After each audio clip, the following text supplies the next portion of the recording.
Welcome to my 21-day course here on YouTube for brands to elevate your communications. I am Serena. This is Serena's Playbook. This is day 4 of 21, and we're going to look at the authenticity trap. We're going to look at this so-called advice to just be authentic. Authenticity becoming a performance, and looking at sort of strategic vulnerability versus oversharing. So let's get into all of that. If you're new to me, I have more than 20 years in communications and media. I'm a public relations practitioner, chartered one, and I'm here to help you level up your strategic thinking. I'm all about the analysis, the synthesis, the critical thinking, and I'm studying systems thinking at a postgrad level. I'm in the last bit of my MSc, and I'm here to provide you with nuggets, courses, tutorials, always a video on a Monday, and then I have bonus content available as I have throughout the seasonal period and now with this 21-day course for your communications, for your brand. Let's get to this. So this is day 4, the authenticity trap. So authenticity isn't it's not it's not just about being transparent about everything. I think that's the mistake that so many make, especially when they're giving advice. Yeah, you've got to be transparent. That's how they're going to trust you. There was such a thing as oversharing, and then if you're giving them too much information, they're confused, and then they just think it's messy. It's almost like being on a bad date. And when you've gone on a date and somebody just told you everything, their their past, perhaps past life trauma, but their past trauma, their present, their future, goals, desires. Who wants to hear all of that all the time? You don't. So authenticity, it's not about oversharing. It's not about being transparent. We'll get to that in a bit.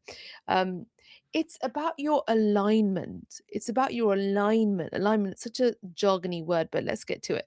It's about the connection, the straight line between your values and your actions. That's what we're talking about when we're talking about alignment. You don't want to be, you don't want to think that, coming back to oversharing, disclosure of everything does not equal to more trust.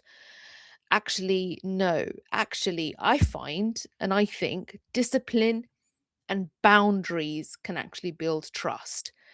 Um, I think when we're looking at brands, we want to look at them as leaders. And leaders, you don't want your leader or your parent to be this super vulnerable uh, character that you might question whether or not you can rely on them in a crisis because they are perhaps a little bit vulnerable in their sort of infrastructure, their emotional infrastructure, if you like.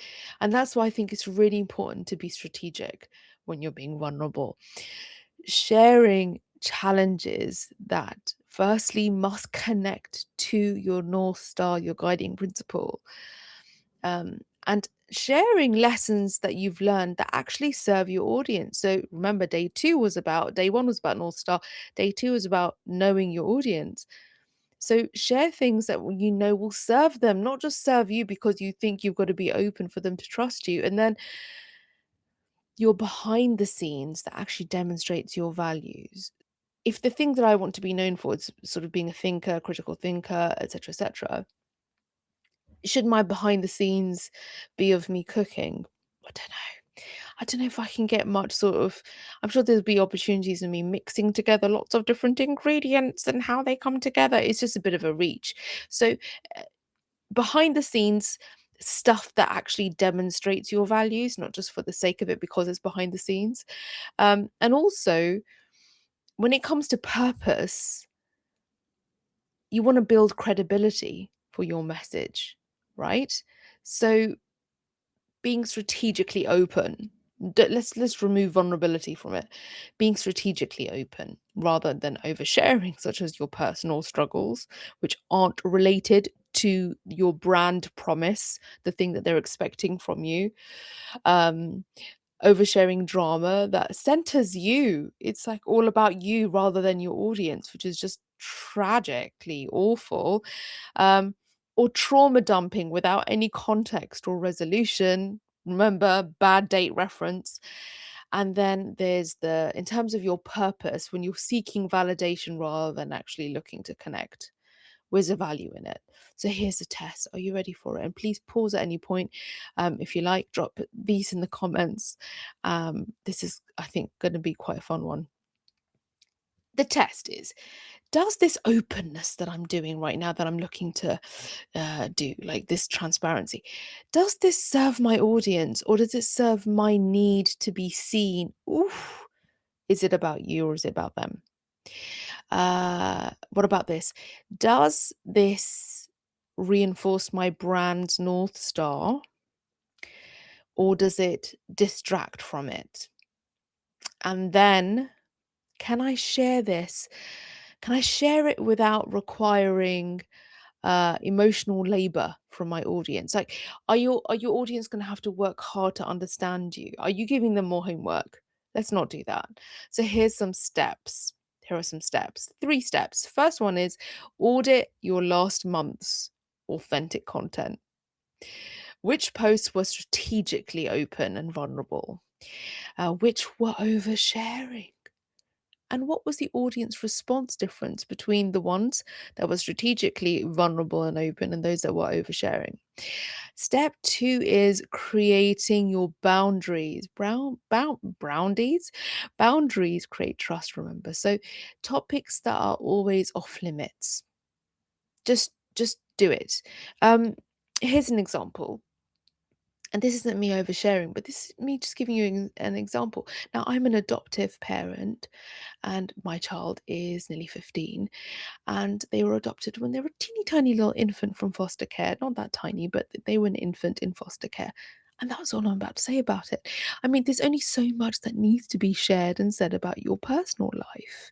So there's a boundary there, especially if you are. So children who are in foster care and the system, if you like, in the UK are called looked after children, LAC. And when you are working within looked after children, you are aware of privacy, confidentiality, security concerns, all of this.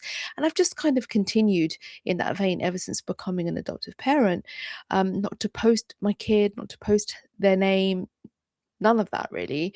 And I just continue on in that vein. I've just not done it, even when I've campaigned for during National Adoption Week, when I have written articles and spoken on radio about it in the early years. I was quite active, and just because it's part of who I am, it doesn't mean it's something that requires me to constantly bring to the fore. I won't even bring it into my personal YouTube channel too much, because again, it's okay to have a boundary around it, and it can come up when it's relevant, to your audience and it's useful.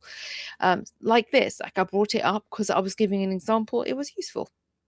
You want to, so that's, you've got to know topics that are always off limits. You've got to know topics that connect to your brand promise, the thing that you're looking to offer, and then topics that need specific framing to be useful. And then write these down. It will be helpful for you to return to. And then step 3 is the reframe practice. Take one personal challenge you've considered sharing and now ask, what's the lesson my audience needs from this? This is something that I know I'm going to practice when I'm doing my short form content more. So lead with the lesson, not the drama of it. So lead with, oh, okay, so this is the thing that they're going to learn from it. So let's go with that. And then look at the personal detail. Is there any sort of supporting evidence for this? And then what are the sort of main points that you're looking to share? So what's the supporting evidence for it? In closing, authenticity. It's about building trust, keeping promises with your audience. It's not about revealing everything. I think that your audience doesn't need to know you entirely, completely. I'm gonna talk about this in on my commentary channel about artists and those that we love within certain genres of art being known for their opinions and the difficulty, this is a larger discussion, and how it can actually affect the art itself, the film medium or sort of other mediums. So does your audience need to know you completely, entirely, transparently? Everything. Do they need to trust you consistently? Yes, they do. But there is that kind of like, again, it's like, do you want to vomit everything about you, your thoughts, your ideas, all the challenging things, the complex things, all at once on that first date? No thanks. We're going to talk about your communication ecosystem map in day 5. That's going to be the next one. If you have tuned in now, for this is the first time, just know there's day 1, day 2, day 3. This was day 4. There's day 5 coming up. And I really hope that this is helping you. I would love to hear from you right here in the comment section, please. And you can also come across to Serena's Playbook on Discord. And there are other ways that you can get in touch with me, but please do support me, support the channel, subscribe. You can even buy me a coffee. There are many ways that you can help me out, support me on this channel. And I hope you're having a good year so far. And you find me in day 5 with ease. Speak to you soon.